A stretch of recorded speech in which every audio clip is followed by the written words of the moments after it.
आपका स्वागत है स्टोरी यूनिवर्स में। कर्तव्य परायणता। हिंदी निबंध। बालकृष्ण भट्ट।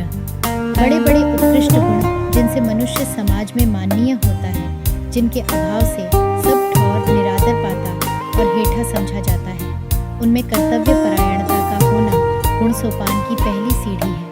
पहली सीढ़ी इसलिए इसे कहते हैं कि जब यही मालूम नहीं है कि हमें क्या करना उचित है और जिसके करने की जिम्मेदारी हम पर है, त्रुटि या चूक होने से उसका हिसाब अंतरात्मा को हमें देना होगा, तब हम विद्वान बड़े धर्मनिष्ठ भी हुए। तो क्या कर्तव्य परायणता के कई एक अवान्तर भेद हम यहाँ नहीं लेते, जिसमें जुदी जुदी जाति के लोगों में अलग अलग मतभेद हैं। कितनी बातें ऐसी हैं जिन्हें हम हिंदुस्तान के रहने वाले कर्तव्य मानते हैं, पर इंग्लैंड तथा यूरोप के और फ्रांस, जर्मनी इत्यादि के लोग उसे अवश्य कर्तव्य न समझेंगे। जैसे पुत्र के लिए माँ बाप की सेवा और अपनी सब कमाई उनके अर्पण करना, या अपने छोटे तथा असमर्थ भाइयों और कुटुंब को पालना पोसना यहाँ हिंदुस्तान में एक कर्तव्य कर्म है और न करने पर निंदा है, वैसा यूरोप के इंग्लैंड, फ्रांस आदि देशों में नहीं। अंग्रेजों में बाप माँ की कुछ विशेष खबर न ले, सर्वस्व अपनी मेम साहबा को सौंप देना महाकर्तव्य परायणता है। यहाँ ऐसा करने से समाज में निंदा है। यहाँ कुलवती स्त्रियों के लिए बातचीत और संलाप एक ओर रहे।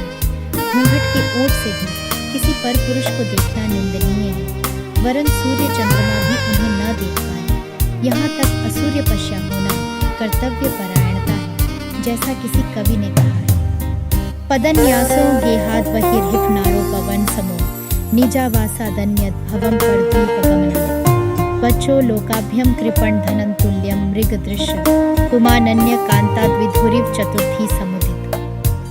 कुलवती स्त्रियों का घर से बाहर पांव काटना वैसा ही है जैसा सांप के फन पर पांव रखना। अपने घर से किसी दूसरे के घर कभी जाना तो मानो द्वीपांतर में जाना है। उनके मुंह की बोल दूसरे के कान को सुनने के लिए वैसा ही अप्राप्य है जैसा सून का धन दूसरे को नहीं मिल सकता। उनका किसी पर पुरुष की ओर निहारना वैसा ही है जैसा भादों के चौथ के चांद का देखना। और भी रस मंजरी में स्वकीया का उदाहरण इस भांति कुलवती स्त्रियों के बर्ताव के संबंध में दिखाया है। गतागत कुतूहलम नयनयोर पांगावती स्मितम कुलनत भ्रुवमधर एव विश्राव्यति वचन प्रियतम श्रुतेरतिथिरेव कोपक्रम क्वच चिदई चेत्तदा मनसि केवलम मज्जति। नेत्र के कटाक्षों का इधर उधर चलाना, आंख के कोनों ही तक कुलवधू जनों का हंसना, होठों के फरकने ही तक उनके वचन केवल प्राणनाथ अपने पति के कानों ही तक।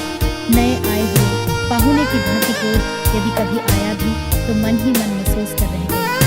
व्यय में मुक्त हस्त न हो, घर के काम काज तथा शिशु पालन में प्रवीणता आदि उत्तम गुणों की खान हिंदू ललनाओं का अखंड पुण्य और उनका पवित्र चरित्र ही भारत को इस गिरी दशा में भी करावलंब देते सर्वथा अधपात से इसे बचा रहा है। जिनके चरित्र पालन की प्रशंसा में किसी कवि ने ऐसा भी कहा है। अपि मां पाव्येत साध्वी स्नात्वेति छति जाह्नवी। यह साध्वी हमारे में आए स्नान कर हमें पवित्र करे ऐसा जगत पावनी जाह्नवी गंगा भी चाहा करती है। यूरोप देश निवासियों को इसमें कुछ भी कर्तव्य परायणता नहीं समझी गई। लौह सभ्यता जोर किए हुए है कि किसी की मेम साहबा हो, कोई बग्घी पर चढ़ाए दिन भर घूमते और सैर सपाटा करते रहे, कोई क्षति नहीं। अस्तु इस तरह की एक एक जाति की अलग अलग कर्तव्य परायणता को जुदे जुदे देशों की जुदी जुदी रिवाज और अपने अपने समाज के भिन्न भिन्न क्रम या दस्तूर मान हम उसे कर्तव्य परायणता न कहेंगे, बल्कि कर्तव्य परायणता उसे कहेंगे कि जिसके न करने में प्रत्यवाय अथवा प्रायश्चित है। जैसा ब्राह्मण के लिए सूर्योदय के समय संध्योपासना कर्तव्य कर्म है और उसके न करने में प्रत्यवाय है।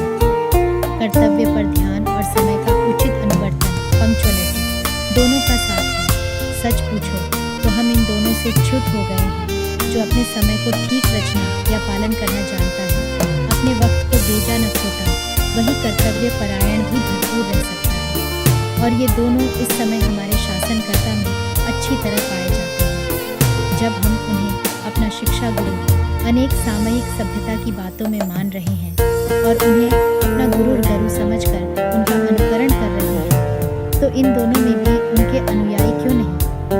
किंतु यह भी कुछ देश के भाग्य ही कहेंगे कि यहाँ के लोग बुराई का अनुकरण पहले और बहुत जल्द करने लगते हैं, भलाई को भुलाए उस ओर कभी झुकते ही नहीं, जिद जेता का अनुकरण करते हैं। यह प्राकृतिक नियम की भांति हो रहा है और यह कुछ यही नहीं वरन सब देश और सब जाति के लोगों में देखा गया है। जब से मुसलमान यहाँ के जेता हुए उस समय से हम उनकी चाल ढाल, न शिस्त बर्खास्त के कायदे, न केवल उनकी अरबी फारसी तथा उर्दू भाषा वरन दीन इस्लाम को अब तक अपनाते आए आर्य से अर्धयवन हो गए। यहाँ लौ कि मुसलमानों को अपना एक अंग बना लिया। अब 50-60 वर्ष से हिंदू मुसलमान दोनों अपने नए जेता का अनुकरण कर रहे हैं, किंतु उनमें जो कुछ त्रुटि है केवल उसी का, उनमें भलाई क्या है उसका नहीं।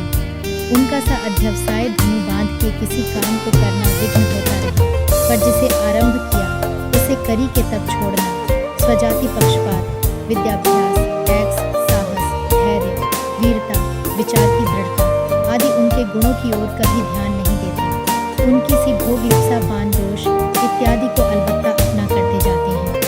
यावत कर्तव्यों में वर्तमान गिरी दशा से अपना उद्धार महाकर्तव्य परायणता है, किंतु इस पर किसी का ध्यान नहीं जाता। प्रत्युत उसी को कर्तव्य मान रहे हैं जिसमें हमारा अधिक बिगाड़ है और गतानुगतिक न्याय के अनुसार भेड़िया धसान के समान आंख मुंह उधर ही को बराबर चले जाते हैं। सिंधिया और होलकर के पूर्व पुरुष इसी कर्तव्य परायणता के बदौलत इस उत्तम पद पर कर दिए गए। ये दोनों पेशवा के घर के सेवक थे।